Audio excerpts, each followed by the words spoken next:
Assalamualaikum sobat. Kali ini kita akan membahas sebuah topik yang sangat menarik.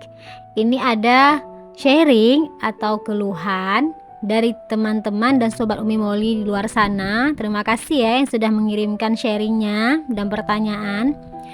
Oke, di sini kita akan bahas sama-sama, yaitu mengenai topik momok yang menakutkan yang terjadi ketika hari raya Idul Fitri atau Idul Adha. Nah, bagi sobat Umi Maulian di luar sana itu yang menanyakan mereka mengalami sebuah ketakutan ketika menghadapi hari Lebaran tiba. Nah, jadi buat sobat lainnya yang juga mau bersharing bersama kita bahas di sini, silahkan berkomentar di kolom komentar. Oke, kita mulai saja.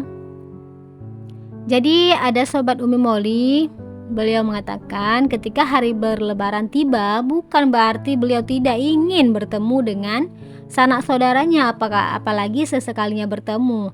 Tapi yang membuat beliau tidak mengenakan adalah ketika bertemu tapi dihujam dengan pertanyaan-pertanyaan yang sedikit nyeleneh, nyelekit lah di hatinya. Karena bagi beliau juga berlebaran adalah momentum yang dinantikan oleh semua orang, termasuk sahabat Umi Mauli tersebut dan semua kalian kan. Tapi gara-gara diberondong dengan pertanyaan-pertanyaan ini membuat sebagian orang rasanya tidak ingin menemui siapapun.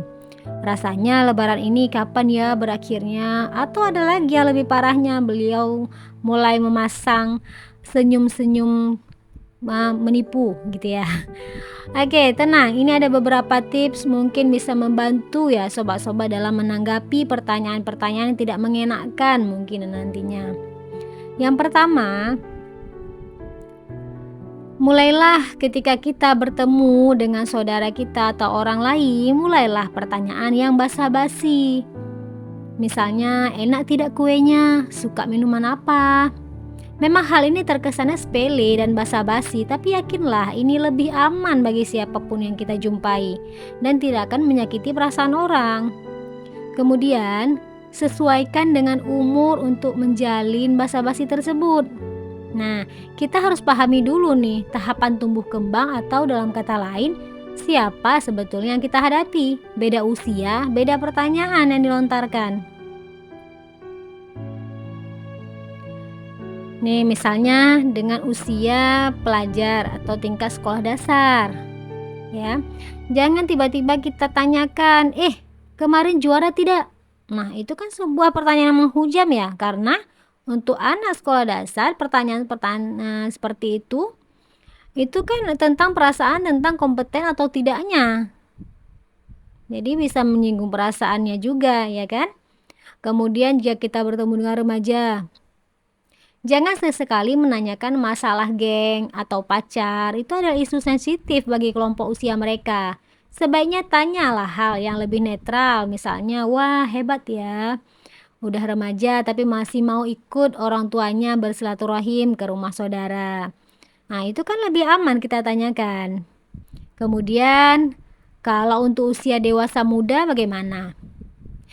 Jangan sesekali menyinggung masalah pekerjaan, gaji, calon suami atau calon istri. Itu adalah isu yang membuat sedih bagi orang-orang yang belum mencapai ekspektasinya. Jadi gantilah dengan pertanyaan yang lain. Karena di usia dewasa awal itu 20-30 tahun, karir dan pasangan hidup adalah tugas di masa tumbuh kembang mereka. Kalau ditanya, kan akan menyedihkan bagi yang belum punya. Sementara untuk orang yang lebih tua, bisa dibuka dengan hal-hal yang positif.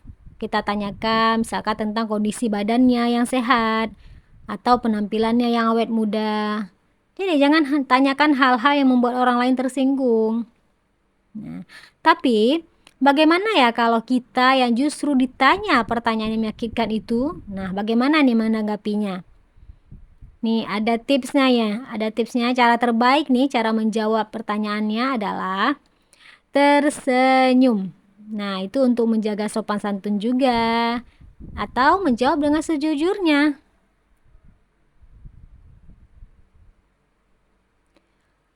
Misalkan untuk pertanyaan, kapan menikah?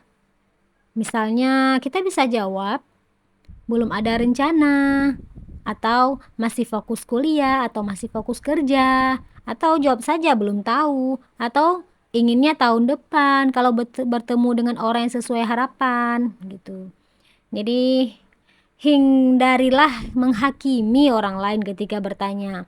Meski tidak sesuai dengan kemauan atau harapan kita, pahami dulu rencana dan harapannya terkait misalkan pasangan hidup tuh. Biasanya orang yang masih lajang sebetulnya ingin sekali berkeluarga, tapi ada hambatan yang membuatnya menunda. Jika ternyata harapannya sama, maka lebih baiklah tanyakan apa yang bisa dibantu, ketimbang menanyakan hal-hal yang bisa membuat hatinya sakit atau menyinggung perasaannya. Jadi tanyakan saja apa sih yang bisa dibantu kalau dia mengeluhkan tentang kehidupannya gitu. Jadi itu lebih aman ya sobat semuanya. Bagi sobat yang lainnya yang mau berkomentar juga silahkan ya, yang mau bersharing bersama. Terima kasih, semoga bermanfaat.